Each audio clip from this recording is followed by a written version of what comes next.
Welcome to மைதிலிஸ் kitchen. இன்றைக்கி ரவா தோசை எப்படி பண்ணுறதுன்னு பார்க்கலாம் வாங்க.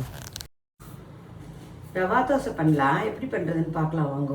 1/2 கப்பு மைதா வச்சுருக்கேன், 3/4 கப்பு ரவா வச்சுருக்கேன், ஒரு கொத்து கருவேப்பிலை வச்சுருக்கேன், ஒரு சிட்டிகை பெருங்காயம் வச்சுருக்கேன், ஒரே ஒரு வரமிளகா வச்சுருக்கேன், 1/2 ஸ்பூன் கடுகு வச்சுருக்கேன், தேவையான அளவு உப்பு.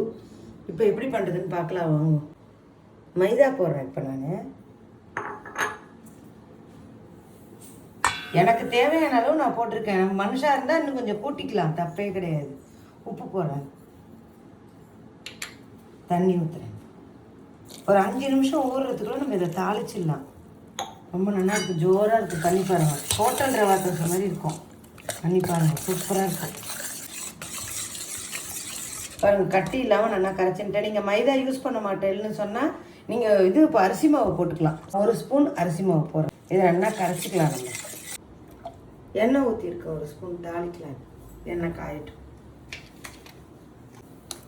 இப்போ நான் அந்த கடுகும் மிளகாயும் போட்டுக்கிறேன், நல்லா பொரியிட்டேன். இப்போ இதில் பெருங்காயம் போடுறேன். இந்த கருவேப்பிலை இதில் போட்டுடுறேன். கடுகு வெடிச்சிட்டு கருவேப்பிலை போட்டேன். அது போட்டு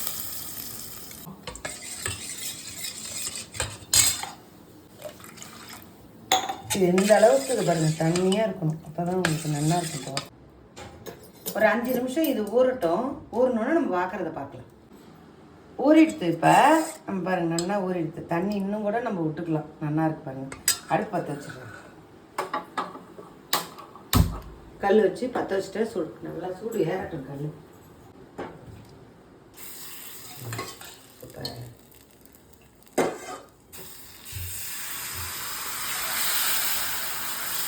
இப்படிதான் ஊற்றணும், திராவ முடியாது.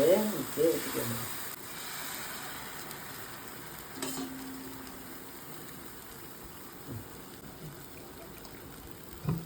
இதுக்கு எண்ணெய் கொஞ்சம் கூட தான் பிடிக்கும். நல்லா ஊற்றணும், வேகணும் எண்ணெயிலேயே. ரவா தோசை சூப்பராக இருக்கும். பார்த்து பாருங்கள், பண்ணி பாருங்கள் எல்லாரும். ரொம்ப நல்லா இருக்கும். மாவில்லைன்னா டக்குன்னு இதை பண்ணிக்கலாம், இது ஒரு நாள் பண்ணலாம். நல்லாயிருக்கும். பண்ணுங்க.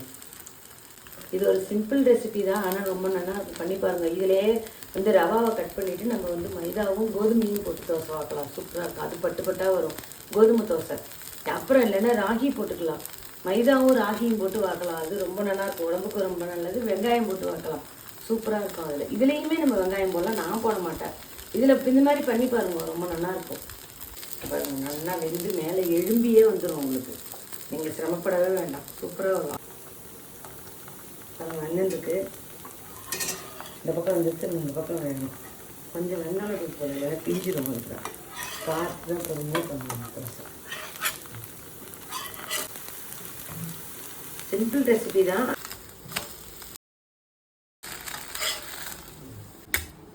தோசை ரெடி. தேங்காய் சட்னி அரைச்சிருக்கேன். இதுக்கு தேங்காய் சட்னி, எல்லா சட்னியுமே நல்லாயிருக்கும். நான் தேங்காய் சட்னி அரைச்சிருக்கேன் பாருங்கள், ரொம்ப நல்லா. பண்ணி பாருங்கள், கமெண்ட் பண்ணுங்கள் எல்லாருமே. எப்படி இருக்குது என்ன ஏதுன்னு சொல்லுங்கள் எல்லாரும்.